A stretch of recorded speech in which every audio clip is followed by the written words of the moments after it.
Well, it's been a while since I did a tub video, or especially a JKU video. We hadn't had one of these in a while. We put it up a few months ago when we first got it in, and then I never really did a lot with it. But we got it fairly tore down now. The frame's out from under it, to where we can get, relatively good video of it. And if you don't know who we are, it's Jeremy here, partsbreakers.com, Jeeps Unlimited. This is our yard. I'll show you the Jeep here in just a second. And we do everything from mainly, I would say, the 70s on up, but sometimes we even have a couple 60s right now. But our bread and butter is definitely our YJs, TJs, and beginning to get into the JKs when we get them for relatively inexpensive, which is really a relative term. So these things are definitely not cheap, especially a nice rust-free one like this one. So first and foremost, I want to mention on this tub, these pinch welds here. It's just this thin piece of metal. When we picked it up with the fork, we curved these up so we can get in there. This is all hidden with side skirting, or if you run rock rails or whatever you're doing. But nonetheless, in our videos, I'm going to show you exactly what you're going to get. So, and if you like, I can have Jerry work these out. It's pretty easy to do, even a set of channel locks or not channel locks. What am I thinking? Not vice grips. Sorry, I'm going on a little low sleep right now. My wife gave birth to a little baby girl, so we got the sleepless nights going on. But anyway, there's a tool for it. We can use a slide hammer if we need to. But just want to show the overall condition. Definitely a nice, clean tub. And I'll get up under it. As it sits right now, you can see the liners are still on. We usually pull those. It's got a bushwhacker fender line kit that will come off with the set over there. I'll sell that. Doors, they're okay. Doors have got a little bit dings on them. This one's got some damage up on the cylinder lock. And typically we pull this and we just sell it as like literally a bare bones tub. We do have some harnesses left over on this one. You can see some of it sticking there. We do not cut our harnesses. We're actually one of the few yards in the country that really takes pride in not only our overall work, but also our harnesses and stuff. And yeah, it is easier, but again, when you're spending as much as you do on these things to part, they just you gotta kind of inventory them down to the nuts and bolts. So tailgate's great. There's got a little ding right there on it. Top looks good. We'll lower it here in a second once I get up underneath it. So again, that stuff will all be pulled, but if you happen to see this video, and I do have a customer in mind right now, so it may or may not be available, but always give us a call. And if this one's not, we might have one on the horizon. So this side here, you can really see where I got a bit into it. I tried to show this a little bit better, so I had Jerry refork it and put a little bit over. And it's a little lighter because we've emptied some stuff that was in it. I think when we originally did it, it was a little heavier. So we can get this stuff down and worked out. And again, it doesn't really get into this, I guess you'd call it the lower rocker at all. There might be a little dimple right here. I don't feel much, so. I like to clean these a little bit better before we list them. So this is just kind of a preliminary, or what we like to call a pre-dismantle video.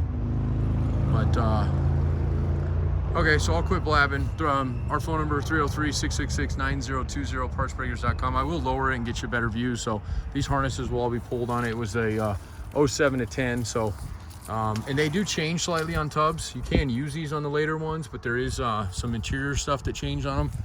Some of the stuff you see in this pile here that will be a little harder to use if you are using it on a late one. If you don't care, or you don't mind the look of the earlier interior, then I'd go with this one. So this has got a little bit, you see it flaking off here, around this one bolt here. And again, it's better to show you. But one thing I want to say is all the torque pockets in this thing, not only are they nice and clean, not collapsed or anything, but there's no rust in them. The threads are up in there, floating around like they should. Okay, so these are all the mounts that go to your frame. If you're curious what it looks like underneath your JK, even a two-door is pretty much the same. I do actually have a couple two-door tubs right now. They're a little bit easier. Same thing on this one. So get it treated. It's not, definitely doesn't need to be replaced, but I would definitely get it, at least a wire wheel in there if you're not going to do anything else to them, and get some Rust-Oleum or some sort of product just to get that neutralized a little bit here. You don't want that spreading. because that's usually where they start rusting. Those, you know, they just kind of spread from there. So, okay, but main thing is, again, those guys, and then I'll pull this. This would be one of those areas when I explain like pre-dismantle. We'll do the best we can, which is pretty good. You can see the spot welds there. They all look pretty clean. I don't see any rust or buildup or anything like that. Up in those corners, they're really nice. You know, but in the case that somebody takes a flyer on it and, you know, we get up in there, it's got a hole in the side or some goofy thing, rust we couldn't see, then yeah, that would, I got a call coming in. Let's see who it is. Kevin? One of my guys. Okay, so this is where your fuel tank area is. Actually, it goes up the side of one of these guys. Your tunnel, okay? They're a little different than YJs and TJs, which I listed a lot of tubs on. So we don't get enough of these in to be able to really get, you know, flow this video as well as I like to with all my other stuff. But your cross bracing, all right, nice and clean there. All those bolts up there, you see, same thing. You get a little flaking on them, but nothing bad. This one's actually pretty good. Threads look pretty good on these guys. There's got to be something you can probably do. This is that floating. This is actually kind of cool what they did on these JKs, because TJs didn't have that. So if the nuts break, you got to cut into the box, which is a pain in the ass. So these are all kind of, you can kind of work on them. So, and then again, this is an area that, you know, we keep this shield on right now, but we can pull this. In fact, I'll pull it right now,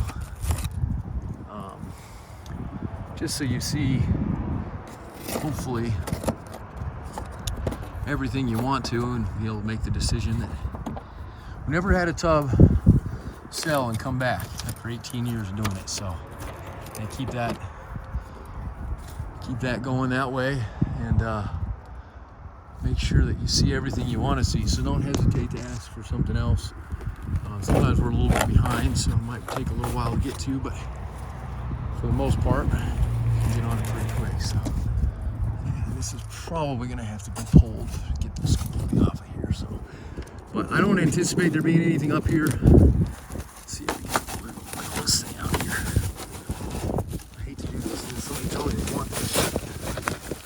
I'll probably break this up so much to do this. With that windshield still end up right there. Yeah, start to tear it. So, all right, let's yank it on out now. It's got a little bit of snag on it. Still usable, still pretty good shape. Okay, so set that in that pile there. Those little, okay. And get you. So, this is absolutely gorgeous through here. So what can you expect on a final video and photos? Well, we do about 15, 20 photos. Sometimes photos are easy, a little easy since they stand still to kind of look at.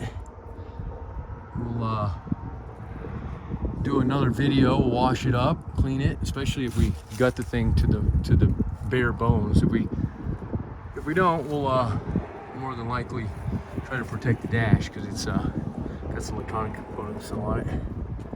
But if there's anything else you see, oh, there's Kevin right there. What's up, man? Sorry to bug you. Oh, I'm just gonna finish this video. What do you need?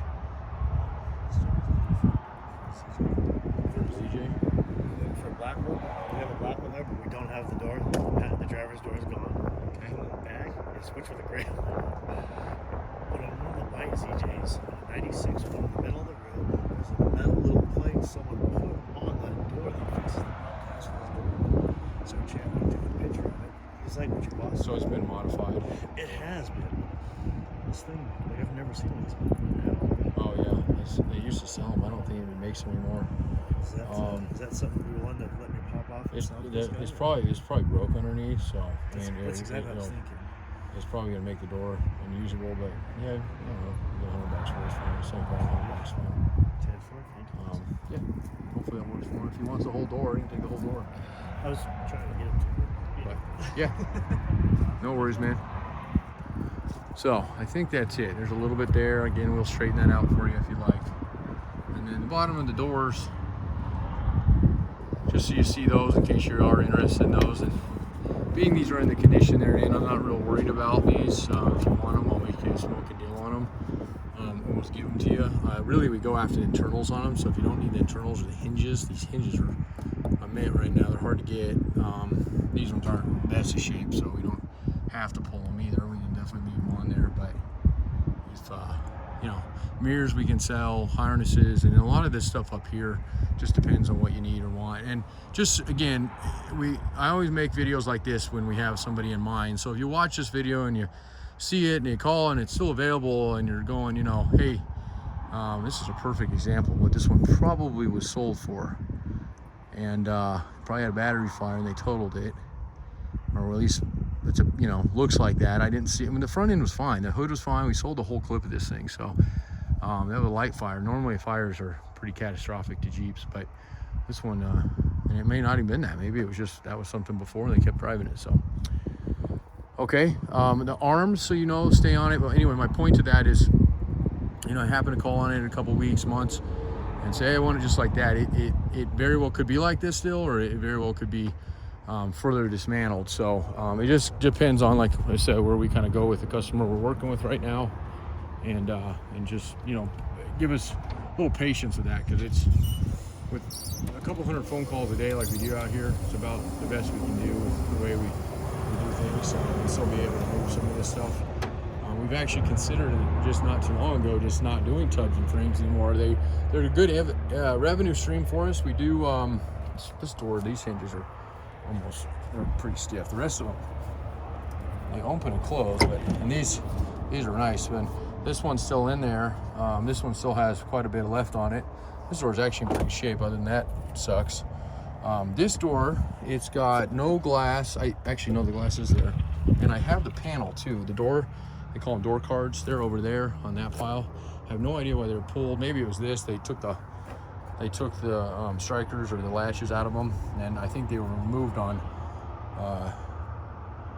Let's see, that one has it. So for whatever reason, this one and that front right one got removed. All right, and then it's got a rear seat in it. I don't think I have front seats. Tried to clean this up a little bit better for you, but mainly wanted to show you, besides the leaves in it, that there's no rot in the bottom of it, nothing. And that will, you know, even that discoloration there is just mud. So when we clean it, especially if you just get the shell of it, it'll be polished, so you'll be able to really see, you know, the areas like that, which is again dirt, but unless you're here with me, it's hard to tell.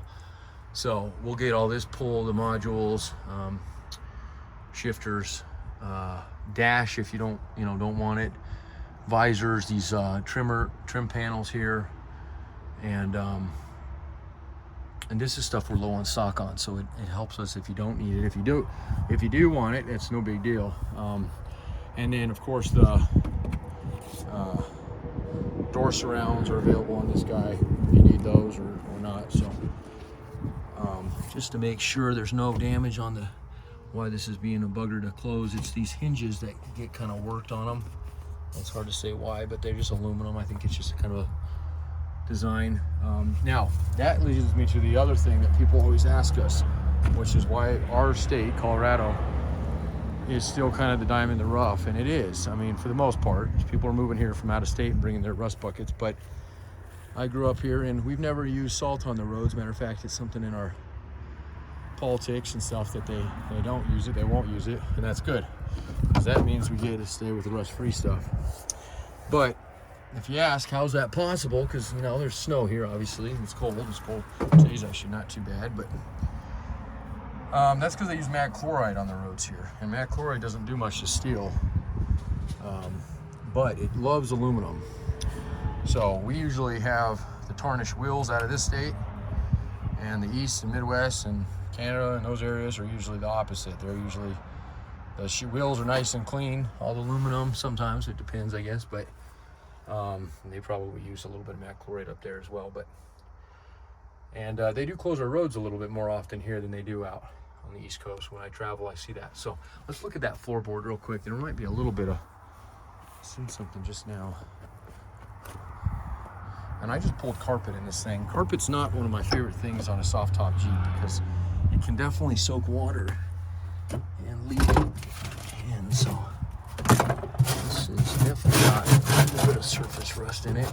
The coatings have come off here. This is that glue crap. You've seen it from the bottom. It's solid. It's definitely got paint and a little bit of surface rust in it. Scaling.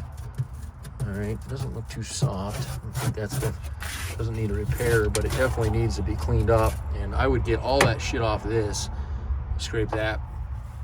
And if we get down to it again, we can potentially do that. But if not, you know, when you don't mind messing with it, wire wheel, scuff it, whatever you're gonna do, then that, and then I'd get this lined again, because that's kind of what they did to mitigate that there. But carpet creates a heck of a problem. So we have a carpet kit if anybody wants it, but I wouldn't run it unless you're running a hard topper and never have the tops off, because like I said, doesn't matter really where you're at. That just creates like a sandpaper under there, back and forth, and takes off the front layer of paint, and then all of a sudden you got fresh metal. And it doesn't really matter where you're at in this world. If you got fresh metal or you know, unpainted metal, you're gonna initially flash rust, and then from there go from there. So okay, so corners are nice and clean, lower rockers are clean, the seals I showed you on that side, those are clean. There's your tailgate if you decide you needed a tailgate, and this thing, well, nice and clean, nice and opens and closes like it should. Wheel wells, top and bottom, those are nice and clean. Still some harnesses left in it, and if you need some of that, like I said, we can work something out on that stuff. This door is complete. It doesn't look like they've taken anything out of it. And this one closes like it should.